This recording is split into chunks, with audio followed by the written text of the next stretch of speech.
सुप्रभात बच्चों, मैं लवकेश गुप्ता, टीजीटी हिंदी, माँ कल्याणी का पब्लिक स्कूल, पेंडा रोड, छत्तीसगढ़। पिछले पिछले पार्ट में पिछले वीडियो में हमने देखा था कि जो कक्षा 6 में पार्ट 2 बचपन है, जो कि संस्करण है कृष्णा सुप्ति द्वारा। ठीक, तो इसमें हमने बात की थी कि दिल्ली और शिमला छुटपन में हमने शिमला रिज पर बहुत मजे किए हैं, घोड़ों की सवारी की है। तो शिमला के हर बच्चे को कभी न कभी यह मौका मिल ही जाता है कि वह घोड़ों की सवारी करे। ये बात उन्होंने कही थी।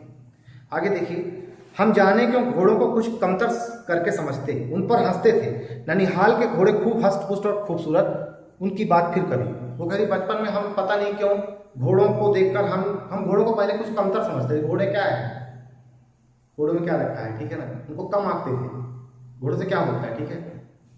और उन पर हंसते थे और बता रहे कि उनका जो ननिहाल है, ठीक है ना, उनके जो घोड़े थे बहुत हष्ट पुष्ट थे, ठीक है ना। गुजरात का वो क्षेत्र जहाँ जो पाकिस्तान में चले गया, उधर के घोड़े कैसे हष्ट पुष्ट, वहीं तो पैदा हुई होंगी, आज़ादी से पहले तो वहीं रहती थी वो। तो कह रहे हैं कि उसकी बात फिर कभी। शाम को रंग बिरंगे गुब्बारे, सामने जाखू का पहाड़, ऊंचा चर्च की घंटियां बजती तो दूर दूर तक उनकी गूंज फैल जाती। लगता है इसके संगीत से प्रभु यीशु स्वयं कुछ कह रहे हैं। शाम को रंग बिरंगे गुब्बारे, अब शाम को रंग बिरंगे गुब्बारे लेकर वो घूमते। सामने जाखू का पहाड़, शिमला में बच्चों एक पहाड़ की चोटी है, उसको जाखू का पहाड़ बोलते हैं। अभी वो वहाँ पर एक हनुमान जी का मंदिर, बहुत प्रसिद्ध मंदिर है, ठीक है, इसलिए वो प्रसिद्ध है जाखू का पहाड़। ऊंचा चर्च, और एक बता रहे उस जगह के बारे में याद करके बता रहे हैं, वहाँ पर एक बड़ा ऊंचा चर्च था। जब उसकी घंटियाँ बजती थी तो ऐसा लगता था कि भगवान यीशु जो है, ठीक है ना, उस घंटी के संगीत से कुछ कह रहे हैं, ठीक है ना। सामने आकाश पर सूर्यास्त हो रहा है, गुलाबी सुनहरी धारियां नीले आसमान पर फैल रही हैं। दूर दूर फैले पहाड़ों के मुखड़े गहराने लगे और देखते देखते बत्तियां टिमटिमाने लगी। अब वहां की जो शाम है उसका वर्णन कर रही है कि सामने आकाश पर सूर्यास्त हो रहा है, सूर्य डूब रहा है, गुलाबी सुनहरी धारियां नीले आसमान पर फैल रही हैं। नीली गुलाबी सुनहरी धारियां, जब सूर्य डूबता तो क्या होता है, गुलाबी और सुनहरा रंग फैलने लगता है, ठीक है ना। नीले आसमान पर फैल रहा है, दूर दूर फैले पहाड़ों के मुखड़े गहराने लगे। दूर दूर जो पहाड़ दिख रहे हैं, ऐसा लगा उनके चेहरे जो है गहराने लगे, मतलब धीरे धीरे अंधेरे की तरफ जाने लगे, अंधेरा होने लगा, ठीक है। और देखते देखते बत्तियां टिमटिमाने लगी और थोड़ी देर में सब जगह लाइट जलने लगी। रिज पर की रौनक और माल की दुकानों की चमक के भी क्या कहने। स्कैंडल पॉइंट की भीड़ से उभरता कोलाहल। शिमला में एक स्कैंडल पॉइंट है जहाँ पर ये माल रोड और जो रिज है, रिज रोड आकर मिलती है, ठीक है ना। वहाँ पर तो वहाँ पर क्या बहुत चहल पहल रहती है, तो शाम को बड़ा अच्छा लगता है देखने में, लाइट जलती है, बहुत सुंदर लगता है। अब वो बात कर रही हैं सर्वर। स्कैंडल पॉइंट के ठीक सामने उन दिनों एक दुकान हुआ करती थी जिसके शोरूम में शिमला कालका ट्रेन का मॉडल बना हुआ था। एक शिमला कालका ट्रेन चलती है। तो बता रहे हैं कि जो स्कैंडल पॉइंट है जहाँ पर वो माल रोड और रिज रोड आकर मिलती है, वहाँ पर एक पॉइंट है, ठीक है, तिराहे जैसा है जगह, वो स्कैंडल पॉइंट बोलते हैं उसको। वहाँ पर जो है एक शोरूम था पहले, वहां पर शिमला कालका ट्रेन का मॉडल बना था। इसकी पटरियां, उस पर खड़ी छोटे छोटे डिब्बों वाली ट्रेन, एक और लाल टीन की छत वाला स्टेशन और सामने सिग्नल देता खंभा, थोड़ी थोड़ी दूर पर बनी सुरंगें। मतलब वो कैसा बना था, एक ट्रेन थी, ठीक है, उसकी छत कैसी थी, लाल,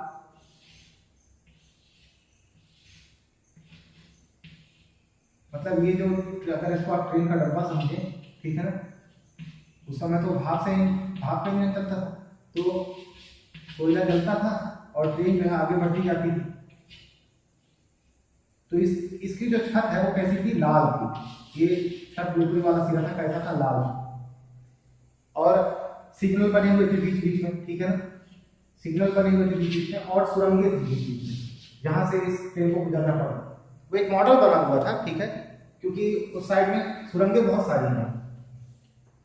अच्छा आगे देखिए,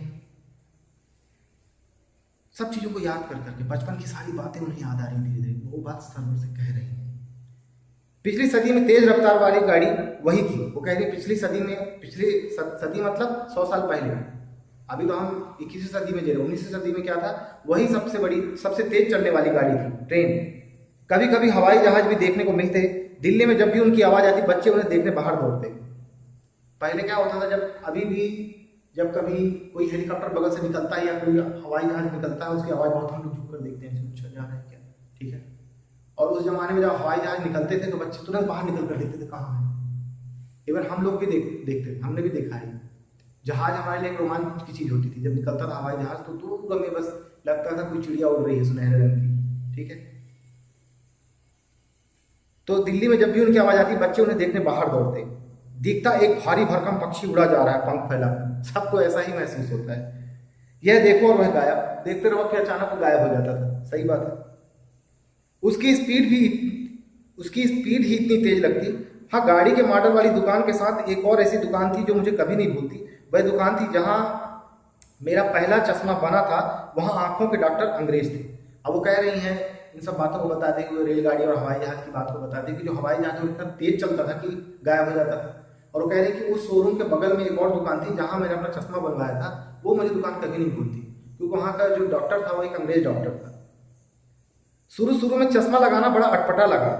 छोटे बड़े मेरे चेहरे की ओर देखते और कहते आंखों में कुछ तकलीफ है, इस उम्र में ऐनक, दूध पिया करो। मैं डॉक्टर साहिबा का कहा दोहराती थी, कुछ देर पहनोगी तो ऐनक उतर जाएगी।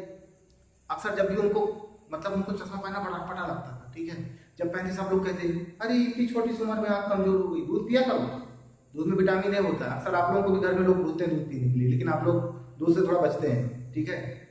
आप सभी लोग उन चीज़ों से जरूर बचते हैं जो आपके शरीर को फायदा करेंगी। अगर आपको करेला कहा जाए खाने के लिए, बहुत सारे बच्चे करेला नहीं खाते, बहुत सारे बच्चे कद्दू नहीं खाते, बहुत सारे बच्चे तोरई नहीं खाते, बहुत सारे बच्चे भिंडी नहीं खाते।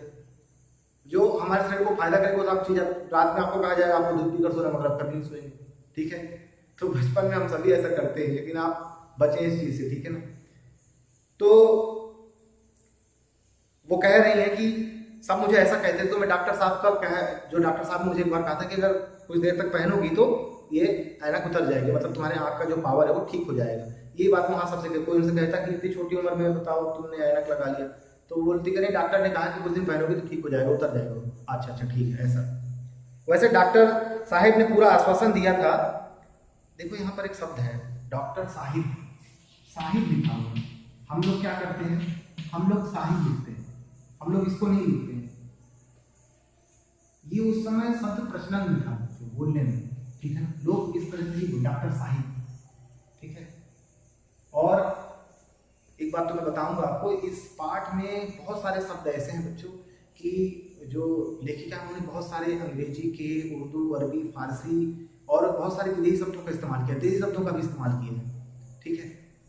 जैसे एक शब्द आया था पहले डेविको, और डेविको रेस्टोरेंट, ये देखिए रेस्टोरेंट,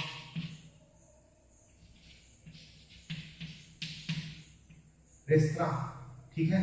कई लोग इसको ऐसा भी लिखते हैं रेस्टोरेंट, कई लोग इसको रेस्टोरेंट भी लिखते हैं ऐसा, कई लोग इसको रेस्टोरेंट भी लिखते हैं।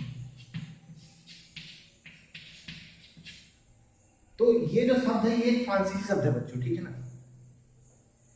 ये एक फ्रांसीसी शब्द है। ऐसे ही जैसे कफ शब्द आया था, उसमें गिलास शब्द आया था, तो ये शब्द जो है बहुत सारे, पेस्ट्री, ठीक है, पेटीज, ये सब अंग्रेजी के शब्द हैं, ठीक है।